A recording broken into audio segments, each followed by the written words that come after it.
ಬಂಧುಗಳೇ ನಮಸ್ತೆ. ದಯಮಾಡಿ ಎಚ್ ಎನ್ ಚಂದ್ರಶೇಖರ್ ಯೂಟ್ಯೂಬ್ ಚಾನಲನ್ನು ಸಬ್ಸ್ಕ್ರೈಬ್ ಮಾಡಿಸಿ ಬೆಲ್ ಬಟನನ್ನು ಪ್ರೆಸ್ ಮಾಡಿ. ಒಂದು ಶಾಕಿಂಗ್ ನ್ಯೂಸ್ ಅಥವಾ ಒಂದು ಬ್ರೇಕಿಂಗ್ ನ್ಯೂಸ್. ರಾಹುಲ್ ಗಾಂಧಿ ಮತ್ತು ಮೋದಿಜಿ ಒಂದಾಗಿದ್ದಾರೆ. ಇದು ನಾನು ಹೇಳ್ತಿರೋದಲ್ಲ. ರಾಹುಲ್ ಗಾಂಧಿ ಅತ್ಯಾಪ್ತರಾಗಿದ್ದವರು, ರಾಹುಲ್ ಗಾಂಧಿ ಜೊತೆನೇ ಕುಂತು ನಿಂತು ಮಲಗ್ತಿದ್ದವರು ಹೇಳ್ತಿರ್ತಕ್ಕಂತಹ ಅವರ ಪ್ರಕಾರದಲ್ಲಿ ಪರಮಾತ್ಮ ಸತ್ಯ.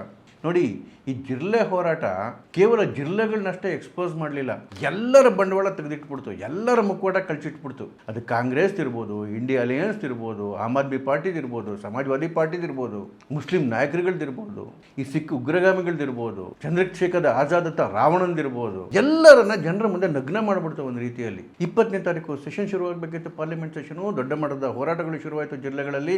ಜಿಲ್ಲೆ ಹೆಸರಲ್ಲಿ ಒಂದಷ್ಟು ಪುಂಡ್ರುಗಳು, ಪೋಖ್ರಿಗಳು, ಲೆಫ್ಟಿಸ್ಟ್ಗಳು ಬಂದ್ಬಿಟ್ಟು ದಾಂಧಲೆ ಮಾಡಿದ್ರು, ಸಂಸತ್ತಿಗೆ ನುಗ್ಲಿಕ್ಕೆ ಪ್ರಯತ್ನ ಮಾಡಿದ್ರು, ಲಾಠಿ ಚಾರ್ಜ್ ಆಯಿತು, ಒಂದಷ್ಟು ಗಲಾಟೆಗಳಾಯಿತು, ದೊಡ್ಡ ಸುದ್ದಿ ಆಗೋಯ್ತು ಮೀಡಿಯಾದಲ್ಲಿ.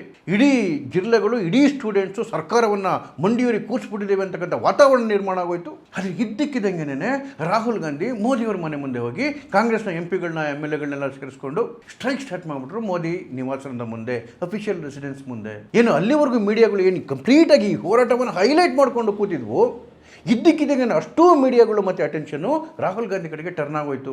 ಜಿಲ್ಲೆಗಳನ್ನ ಕೇಳೋರೇ ಗತಿ ಇಲ್ಲ. ಮತ್ತೊಂದು ಕಡೆಗೆ ವಾಂಗ್ಚುಕ್ ಅವರ ತಗೊಂಡೋಗಿ ಹಾಸ್ಪಿಟ್ಲಿಗೆ ಸೇರಿಸ್ಬಿಟ್ಟಿತ್ತು ಸರ್ಕಾರ.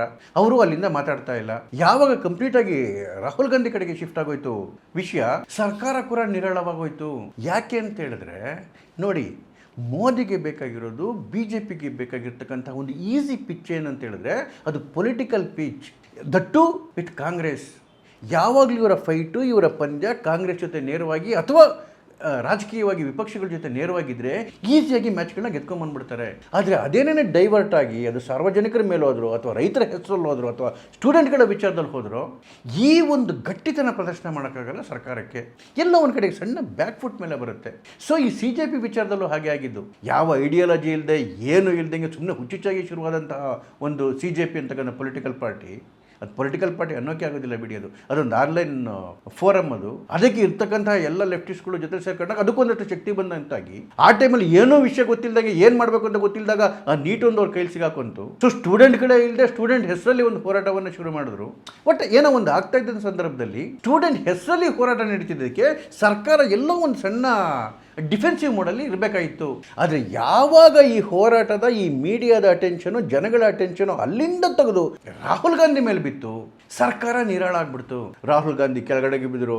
ರಾಹುಲ್ ಗಾಂಧಿನ ಅರೆಸ್ಟ್ ಮಾಡೋದಕ್ಕೆ ಪೊಲೀಸ್ ಬಂದರು, ರಿಕ್ವೆಸ್ಟ್ ಮಾಡಿಕೊಂಡ್ರು, ದಯವಿಟ್ಟು ಇಲ್ಲಿಂದ ಹೊರಡಿ ಅಂತೇಳಿ. ಯಾಕೆ ಅಂತ ಹೇಳಿದ್ರೆ ಅದು ಪ್ರೈಮ್ ಮಿನಿಸ್ಟರ್ ಅಫಿಷಿಯಲ್ ರೆಸಿಡೆನ್ಸು, ತುಂಬ ಹೈಲಿ ಸೆಕ್ಯೂರ್ಡ್ ಪ್ಲೇಸು, ಇಲ್ಲಿಂದ ಹೊರಡಿ ಅಂತ ಹೇಳಿದ್ರು.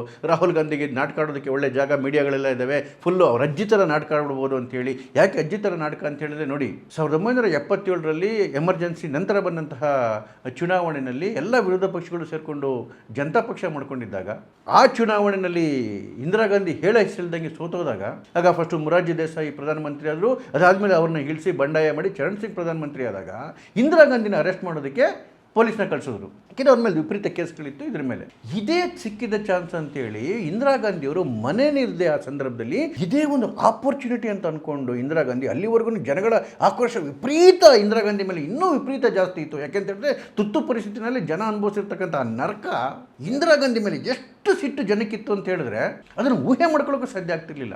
ಆದರೆ ಯಾವಾಗ ಪೊಲೀಸು ತನ್ನನ್ನು ಅರೆಸ್ಟ್ ಮಾಡೋಕ್ಕೆ ಬರ್ತಾ ಇದ್ದಾರೆ ಅಂತೇಳಿ ಇಂದಿರಾ ಗಾಂಧಿಗೆ ಗೊತ್ತಾಯಿತು, ಅವರು ಮನೇಲಿರ್ದಂಗೆ ಡೈರೆಕ್ಟಾಗಿ ಬಂದು ರಸ್ತೆಯಲ್ಲಿ ಕೂತ್ಕೊಂಡು ಸತ್ಯಾಗ್ರಹ ಶುರು ಮಾಡಿದ್ರು. ಯಾವಾಗ ಪೊಲೀಸ್ ಅವ್ರನ್ನ ಅರೆಸ್ಟ್ ಮಾಡೋದಕ್ಕೆ ಬಂದರು, ಒಂಥರ ಬಿದ್ದಂತರ ನಾಟಕಾಡಿ ನಾನು ಬರಲ್ಲ ಅಂತೇಳಿ ಪ್ರತಿಭಟನೆ ಮಾಡಿದಾಗ ಎರಡು ಕಾಲು ನಿಂತ್ಕೊಂಡು ಅವರನ್ನು ಪೊಲೀಸ್ ವ್ಯಾನಲ್ಲಿ ತುಂಬಿಸಿದ್ರು. ಆವಾಗ ವಿಡಿಯೋ ಏನು ಇರಲಿಲ್ಲ, ಟಿವಿಗಳೇನು ಇರಲಿಲ್ಲ. ಆದರೆ ಆ ಫೋಟೋ ಇತ್ತಲ್ಲ, ಇವರು ಬಿದ್ದೋಗಿ ಪ್ರತಿಭಟನೆ ಮಾಡ್ಕೊಂಡು ಬಿದ್ದಿದ್ರು, ಪೊಲೀಸರು ಎರಡು ಕಾಲು ಎತ್ಕೊಂಡು ಅವ್ರನ್ನ ಸಾಗಿಸ್ತಾ ಇದ್ದಿದ್ದು ಫೋಟೋ ಇತ್ತಲ್ಲ, ಆ ಫೋಟೋ ನೆಕ್ಸ್ಟ್ ಡೇ ಎಲ್ಲ ಪೇಪರ್ಗಳಲ್ಲಿ ಬಂದ್ಬಿಡ್ತು. ಇಂದಿರಾ ಗಾಂಧಿ ಕಂಡ್ರೆ ಯಾವ ಆಕ್ರೋಶದಿಂದ ಕುದಿತಾ ಇದ್ರಲ್ಲ ಜನಗಳು, ಆ ಫೋಟೋ ನೋಡ್ತಿದ್ದಂಗೆ ಚಲ್ಲಂತ ಇಳಿದೋಗ್ಬಿಟ್ರು.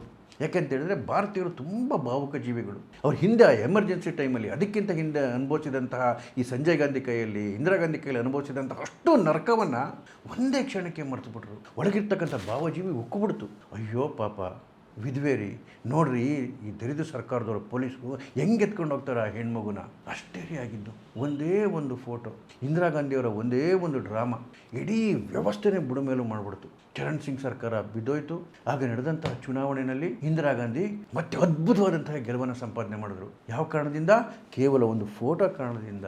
ಈಗಲೂ ಅಷ್ಟೇ ರಾಹುಲ್ ಗಾಂಧಿಗೆ ಅನಿಸ್ಬಿಡ್ತು, ನನ್ನನ್ನು ಅರೆಸ್ಟ್ ಮಾಡೋಕ್ಕೆ ಬಂದೇ ಬರ್ತಾರೆ, ಈ ಟೈಮಲ್ಲಿ ನಾನು ಬಿದ್ದು ನಾಡು ಕಾಡ್ಬಿಟ್ರೆ ಸಿಂಪತಿ ಕ್ರಿಯೇಟ್ ಆಗಿಬಿಡುತ್ತೆ ಅಂತೇಳಿ ಸೇಮ್ ಅವ್ರ ಅಜ್ಜಿದ್ದು ನಾಟಕದ ರೆಪ್ಲಿಕಾ. ಯಾವಾಗ ಅರೆಸ್ಟ್ ಮಾಡೋಕ್ಕೆ ಬಂದು ಬಿದ್ದುಬಿಟ್ಟು ಒದ್ದಾಡೋಕ್ಕೆ ಶುರು ಮಾಡಿದ್ರು. ಪೊಲೀಸ್ ಯಥಾಸ್ಥಿತಿ ಅವ್ರನ್ನ ಎತ್ಕೊಂಡು ವ್ಯಾನಿಗೆ ಸಾಗಿಸಿದ್ರು. ಆ ಫೋಟೋ ನೆಕ್ಸ್ಟ್ ಎಲ್ಲ ಪೇಪರಲ್ಲೂ ಬಂತು. ಆದರೆ ಇಂದಿರಾ ಗಾಂಧಿಗೂ ರಾಹುಲ್ ಗಾಂಧಿಗೂ ಭಾಳ ವ್ಯತ್ಯಾಸ ಇದೆ. ರಾಹುಲ್ ಗಾಂಧಿ ಯೋಗ್ಯತೆ ಭಾಳ ಚೆನ್ನಾಗಿ ಗೊತ್ತು ಜನಕ್ಕೆ. ಅದೇನು ಎಫೆಕ್ಟ್ ಮಾಡಿಲ್ಲ, ಅದು ಬೇರೆ ಪ್ರಶ್ನೆ. ಆದರೆ ಆ ಸಂದರ್ಭದಲ್ಲಿ ಅಲ್ಲಿವರೆಗೂ ಇದ್ದಂತಹ ಮೀಡಿಯಾ ಟೆನ್ಷನು, ಈ ಜಿಲ್ಲೆಗಳ ಮೇಲೆ ಇದ್ದಂತಹ ಮೀಡಿಯಾ ಟೆನ್ಷನ್ನು ಕಂಪ್ಲೀಟಾಗಿ ರಾಹುಲ್ ಗಾಂಧಿ ಮೇಲೆ ಶಿಫ್ಟ್ ಆಗೋಯ್ತು. ಯಾವ ಒಂದು ಪೊಲಿಟಿಕಲ್ ಆಪರ್ಚುನಿಟಿ ಸಿಕ್ಕಿದೆ ಅಂತೇಳಿ ಅರವಿಂದ್ ಕೇಜ್ರಿವಾಲ್ ಈ CJPನ ಹುಟ್ಟಾಕಿದ್ರು, ಅದಾದಮೇಲೆ ಈ ಹೋರಾಟವನ್ನು ಹುಟ್ಟಾಕಿದ್ರು. ಇವ್ರಿಗೆ ಈ ಮೀಡಿಯಾ ಟೆನ್ಷನ್ ಆ ಕಡೆ ಹೋಗಿದ್ದು, ತನ್ನ ಪ್ರಯತ್ನ ವಿಫಲ ಆಗಿದ್ದು ಅಥವಾ ಮಣ್ಣುಪಾಲಾಗಿದ್ದು ನೋಡಿ ಅವ್ರಿಗೆ ಸಹಿಸ್ಕೊಳ್ಳೋಕ್ಕೆ ಆಗಲಿಲ್ಲ. ಏಕದಮ್ ರಾಹುಲ್ ಗಾಂಧಿ ಮೇಲೆ ಮುಗಿಬಿದ್ದುಬಿಟ್ರು. ಆಮ್ ಆದ್ಮಿ ಪಾರ್ಟಿ ಮುಗಿಬಿತ್ತು, ಸಮಾಜವಾದಿ ಪಾರ್ಟಿ ಅಖಿಲೇಶ್ ಅದು ಪಾರ್ಲಿಮೆಂಟಲ್ಲಿ ಒಳಗಡೆನೆ ಸೆಷನ್ ಒಳಗಡೆನೆ ಸರ್ಕಾರದವರು ಕಾಂಗ್ರೆಸ್ ಅವರು ಸೇರ್ಕೊಂಡ್ಬಿಟ್ಟಿದ್ದೀರ ಅನ್ನೋ ರೀತಿಯಲ್ಲಿ ಮಾತಾಡಿದ್ರು. ಅರವಿಂದ್ ಕೇಜ್ರಿವಾಲ್ ಮೋದಿನೂ ರಾಹುಲ್ ಗಾಂಧಿ ಸೇರ್ಕೊಂಡ್ಬಿಟ್ಟಿದ್ದಾರೆ ಅಂತ ಮಾತಾಡಿದ್ರು. ಯಾಕೆ ಅಂತ ಹೇಳಿದ್ರೆ ಸರ್ಕಾರ ಇನ್ನು ಬ್ಯಾಕ್ ಫುಟಲ್ಲಿ ಇತ್ತಲ್ಲ, ಈ ಮೀಡಿಯಾ ಟೆನ್ಷನ್ ಡೈವರ್ಟ್ ಆಗಿದ್ದಕ್ಕೆ ಸರ್ಕಾರ ಮತ್ತೆ ಅಟ್ಯಾಕಿಂಗ್ ಮೋಡಿಗೆ ಬಂದ್ಬಿಡ್ತು. ಯಾಕೆ ಅಂತ ಹೇಳಿದ್ರೆ ಪಿಚ್ ಸ್ಟ್ರೈಟ್ ಆಗೋಯ್ತು. ಇವಾಗ politically they can fight any any time. ಇನ್ನೊಂದು ಕಡೆ ಅದೇ ಸಂದರ್ಭದಲ್ಲಿ ಏನಾಗೋಯ್ತು, ವಾಂಗ್ಚುಕ್ ಉಪವಾಸ ಬಿಟ್ಟರು. ಅದು ಬಿಡ್ತಿದ್ದಂಗೆ ಮತ್ತೆ ತಿರ್ಗಾ ಈ ಪೊಲಿಟಿಕಲ್ ಪಾರ್ಟಿಗಳಿಗೆ ಉರಿಯೋಕ್ಕೆ ಶುರುವಾಯಿತು. ಯಾರನ್ನು ಕೇಳಿಬಿಟ್ರಿ ಅಂತೇಳಿ. ಏನು ಇವ್ರನ್ನ ಕೇಳ್ಬಿಟ್ಟು ಶುರು ಮಾಡಿದ್ರ, ಇವ್ರನ್ನ ಕೇಳ್ಬಿಟ್ಟು ಬಿಡೋದಕ್ಕೆ. ಈ ಕಡೆ ಜಿಲ್ಲಾ ಪಾರ್ಟಿ ಪೀಸ್ ಆಗೋಯ್ತು. ಈಗ ಸಮಾಜವಾದಿ ಪಾರ್ಟಿಗೂ ಮತ್ತೆ ಅರವಿಂದ್ ಕೇಜ್ರಿವಾಲ್ಗೂ ಅನ್ನಿಸ್ತಾ ಇದೆ, ಮೋದಿ ಅವರಿಗೆ ಸಹಾಯ ಮಾಡೋದಕ್ಕೇನೆ ರಾಹುಲ್ ಗಾಂಧಿ ನಾಟಕ ಆಡಿದ್ರು ಅಂತ ಹೇಳಿ. ಇದನ್ನ ಯಾರಾದ್ರೂ ನಂಬಕ್ಕಾಗುತ್ತಾ? ಆದ್ರೆ ಈ ತರ ಡ್ರಾಮಾ ಮಾಡೋದಕ್ಕೆ ಮೋದಿ ಅವ್ರಿಗೆ ಅನುಕೂಲ ಆಯ್ತಾ? ಒಂದು ರೀತಿಯಲ್ಲಿ ಬಿಜೆಪಿಗೆ ಖಂಡಿತವಾಗ್ಲೂ ಅನುಕೂಲ ಆಯಿತು. ಆದರೆ ಅದನ್ನು ಮಾಡಕ್ಕೆ ಹೋಗಿದ್ದು ರಾಹುಲ್ ಗಾಂಧಿ ತಾನು ಮೈಲೇಜ್ ತಗೊಳ್ಳೋದಕ್ಕೆ. ಯಾಕೆ ಅಂತ ಹೇಳಿದ್ರೆ ರಾಹುಲ್ ಗಾಂಧಿ ಅನ್ಕೊಂಡ್ಬಿಟ್ಟವ್ರೆ ತಾನು ವಿರೋಧ ಪಕ್ಷದ ನಾಯಕ, ಬಹಳ ದೊಡ್ಡ ನಾಯಕ, ನಾನು ಈ ಹೋರಾಟ ಮಾಡಬೇಕಾಗಿದ್ದು. ಯಾಕೆಂತ ಹೇಳಿದ್ರೆ ಸುಮಾರು ತಿಂಗಳುಗಳಿಗೆ ಮುಂಚೆನೇ ನೀಟ್ ವಿಷಯದಲ್ಲಿ ದೊಡ್ಡದಾಗಿ ಗಲಾಟೆ ಶುರು ಮಾಡಿದ್ರು ರಾಹುಲ್ ಗಾಂಧಿ. ಅವಾಗ CJP ಇರಲೇ ಇಲ್ಲ. ಈಗ ಯಾರೋ 4-5 ಜನ ಹುಡುಗರು ಬಂದ್ಬಿಟ್ಟು ಜಿಲ್ಲಾ ಪಾರ್ಟಿ ಅಂತ ಕಟ್ಕೊಂಡ್ಬಿಟ್ಟು ಜಂತರ್ ಮಂತರಲ್ಲಿ ಪ್ರದರ್ಶನ ಮಾಡಿಬಿಟ್ಟು ಅವರೆಲ್ಲರೂ ಫೇಮಸ್ ಆಗಿಬಿಟ್ರೆ ನನಗತಿ ಏನು ಅಂತಕ್ಕಂಥದ್ದು ರಾಹುಲ್ ಗಾಂಧಿಗಿರೋ ಚಿಂತೆ. ಅದಕ್ಕೋಸ್ಕರ ನೋಡಿ ಜಂತರ್ ಮಂತರಲ್ಲಿ ಹತ್ತತ್ರ 1 ತಿಂಗಳು ಹೋರಾಟ ನಡೆದ್ರು ಒಂದೇ ಒಂದು ಸರಿ ಕೂಡ ರಾಹುಲ್ ಗಾಂಧಿ ಅಲ್ಲಿ ಹೋಗಲಿಲ್ಲ. ಈವನ್ ಆವತ್ತಿನ ದಿವಸ ಕೂಡ 20ನೇ ತಾರೀಕು ಅಷ್ಟು ದೊಡ್ಡ ಗಲಾಟೆ ಆಯಿತು, ಅಷ್ಟು ಎಲ್ಲ ಅವ್ಯವಸ್ಥೆ ಆದರೂ ಕೂಡ ಇಡೀ ದೇಶದ ಮೀಡಿಯಲ್ಲಿ ಇದ್ರೂ ಕೂಡ ರಾಹುಲ್ ಗಾಂಧಿ ಜಂತರ್ ಮಂತರ್ಗೆ ಹೋಗಲಿಲ್ಲ. ಬದಲಾಗಿ ಕಾಂಗ್ರೆಸ್ ಅವ್ರನ್ನ ಕರ್ಕೊಂಡು ಪ್ರಧಾನಮಂತ್ರಿ ನಿವಾಸಕ್ಕೆ ಮುತ್ತಿಗೆ ಹಾಕೋಕೆ ಹೋದರು. ಯಾಕೆ ಅಂತ ಹೇಳಿದ್ರೆ ಅವರಿಗೆ ಆ ಕ್ರೆಡಿಟ್ ಏನಿದೆ, ಈ ಹೋರಾಟದ ಕ್ರೆಡಿಟು, ನೀಟ್ ಕ್ರೆಡಿಟು ಬೇರೆ ಯಾರಿಗೂ ಹೋಗಬಾರ್ದು, ಮೊನ್ನೆ ಬಂದಿರೋರ್ಗೆ ಹೋಗಬಾರ್ದು, ಅಥವಾ ಬೇರೆ ಯಾವುದೇ ಪಕ್ಷಕ್ಕೆ ಹೋಗಬಾರ್ದು, ತನಗೇ ಸಿಗಬೇಕು ಅಂತೇಳಿ ರಾಹುಲ್ ಗಾಂಧಿ ಇದನ್ನು ಶುರು ಮಾಡಿದ್ದು. ಆದರೆ ಅದರಿಂದ ಯಾರಿಗೆ ಒಳ್ಳೇದಾಯ್ತು ಯಾರಿಗೆ ಕೆಟ್ಟದಾಯ್ತೋ, BJPಗಂತೂ ಒಂದು ಶೀಲ್ಡ್ ಸಿಕ್ಬಿಡ್ತು, ಒಂದು ಬ್ರೀತಿಂಗ್ ಸ್ಪೇಸ್ ಸಿಕ್ಬಿಡ್ತು. ಜಿಲ್ಲೆಗಳಿಗೆ ಅನ್ಕೊಂಡಿದ್ದೇನೋ ಸಿಕ್ತೋ ಇಲ್ವೋ ಗೊತ್ತಿಲ್ಲ ರೀ. ಆದರೆ ಇಂಡಿಯಾ ಅಲಯನ್ಸು ಮತ್ತೆ ಛಿದ್ರ ಆಗೋಯ್ತು. ಅದು ಇನ್ನೆಷ್ಟು ಸರಿ ಛಿದ್ರ ಆಗ್ತಾರೆ ರೀ.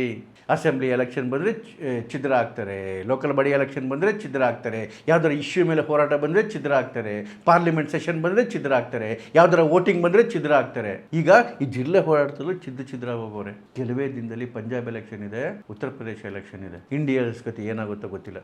ನಮಸ್ಕಾರ.